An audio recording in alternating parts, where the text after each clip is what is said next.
Bus ಎಲ್ಲರಿಗೂ ನಮಸ್ಕಾರ, welcome back to Sagar stories. ಮಗ ಟಾಪ್ 5 ಕ್ರಿಕೆಟಿಂಗ್ ಅಪ್ಡೇಟ್ಸ್ಗೆ ಎಲ್ಲರಿಗೂ ಸ್ವಾಗತ. ಮೊದಲನೇ ಅಪ್ಡೇಟ್ಗೆ ಹೋಗ್ಬಿಡೋಣ ಪಟ್ಟನಾಗೆ. ಅದಕ್ಕಿಂತ ಮುಂಚೆ ಚಾನಲ್ಗೆ ಸಬ್ಸ್ಕ್ರೈಬ್ ಹಾಕೊಂಡು ಬೇಕಾ ಸಬ್ಸ್ಕ್ರೈಬ್ ಹಾಕೊಂಡು ಬೆಲೈಕನ್ ಹಂಗೆ ಟಕಾರ್ನ ಕ್ಲಿಕ್ ಮಾಡ್ಕೊಳ್ಳಿ. ಮೊದಲನೇ update ICC T20 world cup 2024ಗೆ ಬ್ರ್ಯಾಂಡ್ ಅಂಬಾಸಿಡರ್ನ ಡಿಕ್ಲೇರ್ ಮಾಡಿದ್ದಾರೆ. ಇವಾಗ ಒಂದು ಕಡೆ ನಮ್ಮ ಯುವರಾಜ್ ಸಿಂಗ್ ನೋಡಿ, T20 ವರ್ಲ್ಡ್ ಕಪ್ ಅಂತ T20 ಅಂತ ಬಂದಾಗ ಯುವರಾಜ್ ಸಿಂಗ್ ಹೆಸರು ಇರಲೇಬೇಕು.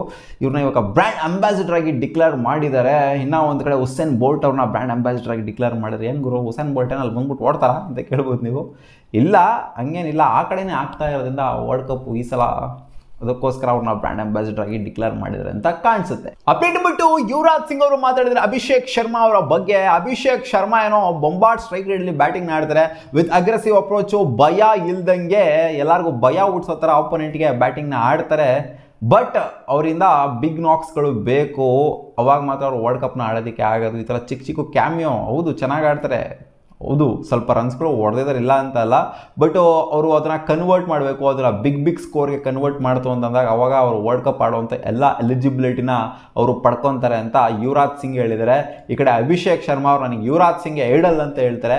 ಯುವರಾಜ್ ಸಿಂಗ್ ನೋಡಿದ್ರೆ ಇಲ್ಲ ಗುರು, ಇನ್ನೊಂದು ಸ್ವಲ್ಪ ಡೆವಲಪ್ ಆಗಬೇಕು ಅಂತ ಹೇಳ್ತಾರೆ. ನೋಡಿ, ಐಡಲ್ನೇ ಅಭಿಷೇಕ್ ಶರ್ಮಾ ಅವ್ರಿಗೆ ಇನ್ನೂ ನಿನಗೆ ಸ್ವಲ್ಪ ಪ್ರಾಕ್ಟೀಸ್ ಮಾಡೋಗ್ರು, ಇನ್ನೊಂದು ಸ್ವಲ್ಪ ಆಡೋಗ್ರು, ಚೆನ್ನಾಗಿ ಆಡೋಗ್ರು, ಅಂದರೆ ನೀನು ಏನು ಹೊಡಿತಾ ಇದೆಯಾ ಅದನ್ನು ಕನ್ವರ್ಟ್ ಮಾಡೋಗ್ರು ಬಿಗ್ ಸ್ಕೋರ್ಗೆ ಅಂತ ಹೇಳಿದರೆ.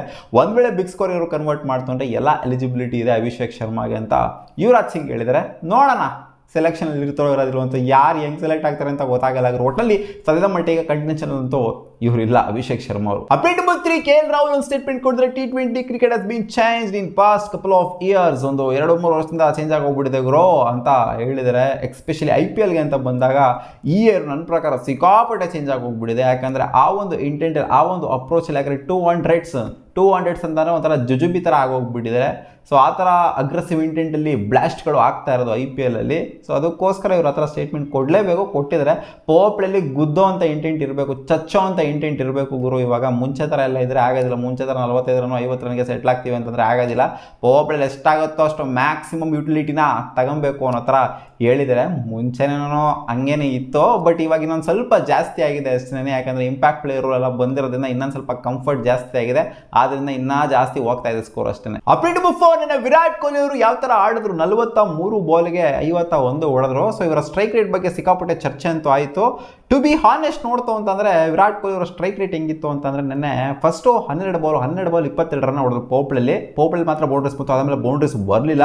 ನೆಕ್ಸ್ಟ್ 31 ಬಾಲ್ ಆಡಿದ್ರಲ್ಲ, ಆಡಿರುವಂಥ 43 ಬಾಲಲ್ಲಿ ನೆಕ್ಸ್ಟ್ 31 ಬಾಲಲ್ಲಿ 29 ರನ್ ಹೊಡಿತಾರೆ. ಬೌಂಡ್ರೀಸ್ ಒಂಥರ ಡ್ರೈನ್ ಔಟ್ ಆಗಿ ಹೋಗ್ಬಿಟ್ಟಿತ್ತು, ಅಲ್ಲಿ ಬೌಂಡ್ರೀಸ್ ಬರ್ತಿಲ್ಲ. ಸಿಂಗಲ್ಸು ಕೂಡ ಒಂಥರ ಸ್ಪಿನ್ನರ್ಸಿಗೆ ಸ್ವಲ್ಪ ಸ್ಟ್ರಗಲ್ ಮಾಡ್ತಾ ಇದ್ರು. ಸೊ ಇದನ್ನ ನೋಡ್ಬಿಟ್ಟು ಎಲ್ಲರೂ, ನಾನು ಕೂಡ ಹೇಳಿದ್ದೀನಿ ಸ್ಲೋ ಇನ್ನಿಂಗ್ಸ್ ಹೋಗ್ರು ಅಂತ. ಸ್ಲೋ ಇನ್ನಿಂಗ್ಸ್ ಏನು ಫಾಸ್ಟ್ ಇನ್ನಿಂಗ್ಸ್ ಆಗುತ್ತೆ. T20 ಮಾಡರ್ನ್ T20ಗೆ ಬಂತು ಅಂದರೆ 43 ಬಾಲ್ಗೆ 51 ಅಂದರೆ ಅದು ಆಬ್ವಿಯಸ್ಲಿ 118 ಸ್ಟ್ರೈಕ್ ರೇಟ್ ಅಂತಂದರೆ ಆಬ್ವಿಯಸ್ಲಿ ಇದು ಸ್ಲೋ ಇನ್ನಿಂಗ್ಸ್ ಆಗೇ ಆಗುತ್ತೆ. ಏನಂತ ಏನು ಕಷ್ಟ ಏನಿಲ್ಲ, ವಿಕೆಟು ಅಂತ ಎಲ್ಲ ಎಲ್ಲರೂ ಚರ್ಚೆ ಮಾಡ್ತಾರೆ. ಅದೇ ರೀತಿ ಸ್ಟೀವ್ ಸ್ಮಿತ್ ಒಂದು ಸ್ಟೇಟ್ಮೆಂಟ್ ಕೊಟ್ಟಿದ್ದಾರೆ. ಇಲ್ಲ, ವಿರಾಟ್ ಕೊಹ್ಲಿ ಕಡಕಾಗಿ ಆಡಿದ್ದಾರೆ, ವಿರಾಟ್ ಕೊಹ್ಲಿ ಸಿಚುವೇಶನ್ನ ನೋಡ್ಕೊಂಡು ಆಡಿದ್ದಾರೆ ಅಂತ ಅನ್ನೋದಕ್ಕಿಂತ ವಿರಾಟ್ ಕೊಹ್ಲಿಗೆ ಹೆಂಗೆ ಆಡಬೇಕು, ಯಾವ ಸಿಚುವೇಶನ್ ಅಡಾಪ್ಟ್ ಮಾಡ್ಕೊಂಡು ಆಡಿದ್ದಾರೆ ಅನ್ನೋ ಥರ ಒಂದು ಸ್ಟೇಟ್ಮೆಂಟ್ ಕೊಟ್ಟಿದ್ದಾರೆ. ಬಟ್ ನನಗೇನೋ ಇದೊಂಥರ ನಿಜವಾಗ್ಲೂ ಒಂಥರ ಸಿಲ್ಲಿ ಅಂತ ಅನಿಸುತ್ತೆ. ವಿರಾಟ್ ಕೊಹ್ಲಿ ಒಂದು ಸ್ವಲ್ಪ ಅಗ್ರೆಸಿವ್ ಅಪ್ರೋಚಲ್ಲಿ ಆಡಿರಬೇಕಾಗಿತ್ತು ಅಂತಲೇ ಹೇಳಿದ್ದೀನಿ. ಯಾಕಂದರೆ ಇನ್ನೂ ಬ್ಯಾಟಿಂಗ್ ಬರೋದಿತ್ತು ಅಲ್ಲಿ, ಇನ್ನೂ DK ಇದ್ರು, ಇನ್ನೂ ಇಂಪ್ಯಾಕ್ಟ್ ಪ್ಲೇಯರ್ ಎಲ್ಲ ಬರೋರಿದ್ರು, ಇನ್ನೂ ಸುಮಾರು ಬ್ಯಾಟಿಂಗ್ ಇತ್ತು. ಅಗ್ರೆಸಿವ್ ಅಪ್ರೋಚಲ್ಲಿ ಆಡಬೇಕಾಗಿತ್ತು, ಬೌಂಡ್ರೀಸ್ ಬರಲೇ ಇಲ್ಲ ಅಲ್ಲಿ.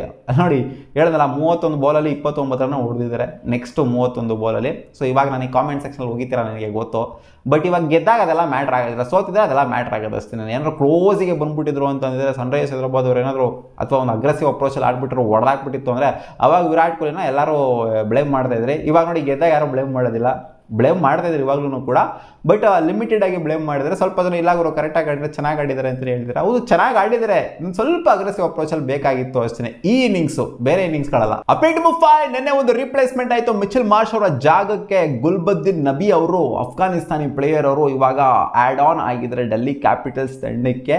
ನೋಡೋಣ ಅವಕಾಶ ಸಿಗುತ್ತೆ ನಾವು ಗುಲ್ಬದ್ದೀನ್ ನಬಿಗೆ ಅಂತ ಡೌಟ್ ಇದೆ. ಯಾಕಂದರೆ ಇವಾಗ ಚೆನ್ನಾಗಿನೇ ಒಂದು ರೇಂಜಿಗೆ ಚೆನ್ನಾಗಿನೇ ಪರ್ಫಾರ್ಮ್ ಮಾಡ್ತಾರೆ ಡೆಲ್ಲಿ ಕ್ಯಾಪಿಟಲ್ಸ್ ಅವರು. ಇರೋವಂಥ ಟೀಮ್ ಮೆಂಬರ್ಸ್ ಹಂಗೆ ನೋಡೋಕೆ ವಾರ್ನರ್ ಈಚೆ ಕಡೆ ಕೂರಿಸಿದ್ರೆ ಇವರಿಗೆ ಅವಕಾಶ ಸಿಕ್ಕಾಪಟ್ಟೆ ಕಷ್ಟ ಕಾಣ್ತಿದೆ. ನೋಡೋಣ ಒಂದು ವೇಳೆ ಇವ್ರಿಗೆ ಅವಕಾಶ ಸಿಕ್ತು ಯಾವ ಥರ ಪರ್ಫಾರ್ಮ್ ಮಾಡ್ತಾರೆ ಅಂತ. ಸಿಗೋಣ ಮುಂದಿನ ವಿಡಿಯೋದಲ್ಲಿ. ಇಷ್ಟವಾಗಿತ್ತು ಮಗ ಟಾಪ್ 5 ಕ್ರಿಕೆಟಿಂಗ್ ಅಪ್ಡೇಟ್ಸ್. ನಿಮ್ಗೆ ಈ ವಿಡಿಯೋ ಇಷ್ಟ ಆಗಿತ್ತು ಲೈಕ್ ಮಾಡಿ, ನಮ್ಮ ಯೂಟ್ಯೂಬ್ ಚಾನಲ್ ಸಬ್ಸ್ಕ್ರೈಬ್ ಆಗಿಲ್ಲ ಅಂದರೆ ಸಬ್ಸ್ಕ್ರೈಬ್ ಕೂಡ ಆಗ್ಬೋದು. ಬಾಯ್.